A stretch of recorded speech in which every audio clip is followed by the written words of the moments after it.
The Last Warmth, a Warforged's tale from a D&D campaign. Chapter 2, The Covetous Deep. If I had flesh, it would crawl at the memory of what happened in the depths of Covetous.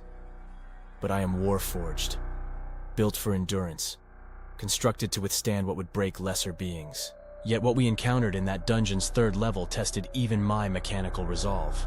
We had barricaded ourselves behind an arcane lock after defeating the leeches, believing we had found safety in the deepest part of the dungeon.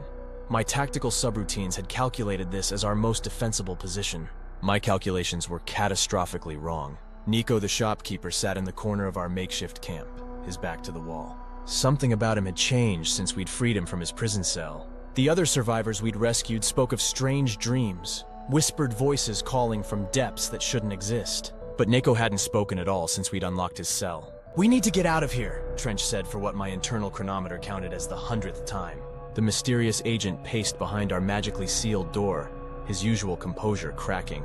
Despite his loyalty to the crown and whatever secrets he carried beneath that hood, even he couldn't mask his growing unease. Something's not right. That prisoner we interrogated, did you see his eyes? They weren't scared. They were grateful.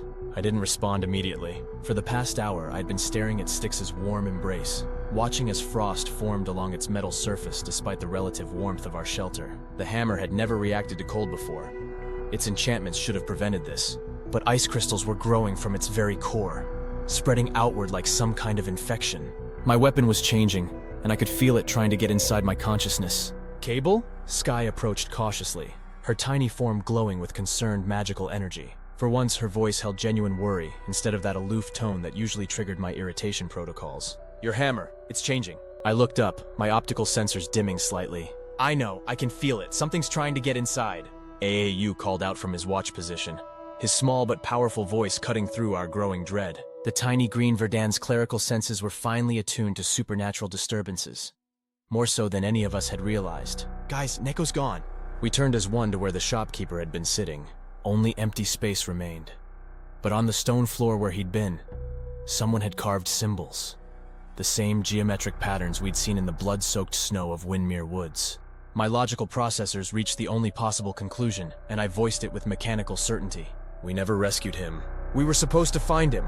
This whole dungeon, it's been hurting us here." As if my words had triggered some ancient mechanism, voices began to echo through the chamber, not from the sealed doors, but from the walls themselves. Children's voices, singing a lullaby that none of us recognized, but all of us somehow knew.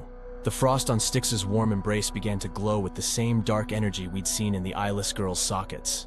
I tried to release the weapon, but found my metal fingers frozen to its handle. The cold was spreading up my arms, but it wasn't damaging my systems. It was rewriting them. "Cable, fight it!" Skye shouted, her tiny hands weaving powerful magic. For the first time since I'd known her, I was grateful for her abilities instead of annoyed by her attitude. But even her considerable spells seemed to falter against whatever force was at work.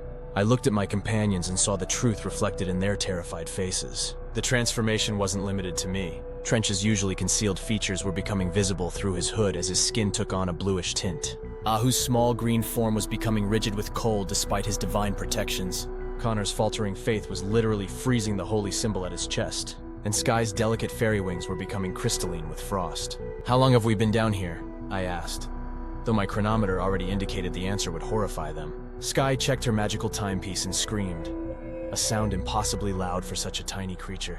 "According to the enchanted device, we'd been in this chamber for 3 days, but my internal chronometer registered only hours." The singing grew louder, more voices joining the chorus. My audio processors identified them not just as children's voices anymore, but as the voices of every adventuring party that had ever entered Covetous. Every hero who had thought they were saving someone, only to discover they were being collected.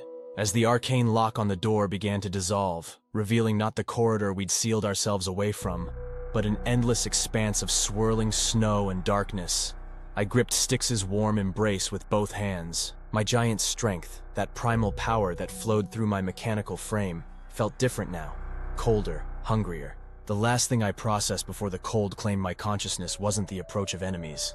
It was my own voice, joining the chorus of the collected singing that same haunting lullaby that would draw the next group of heroes into the depths of Covetous. After all, every collection needed its guardians. The Hammers of Ultima had entered Windmere Woods and Covetous as heroes. What emerged was something else entirely, patient, cold, and hungry for the next group of adventurers brave enough to venture into the endless winter. And I, Cable, Warforged Barbarian of the Path of the Giant, became their eternal sentinel, my mechanical consciousness forever bound to that cursed place, waiting for new souls to add to our growing collection.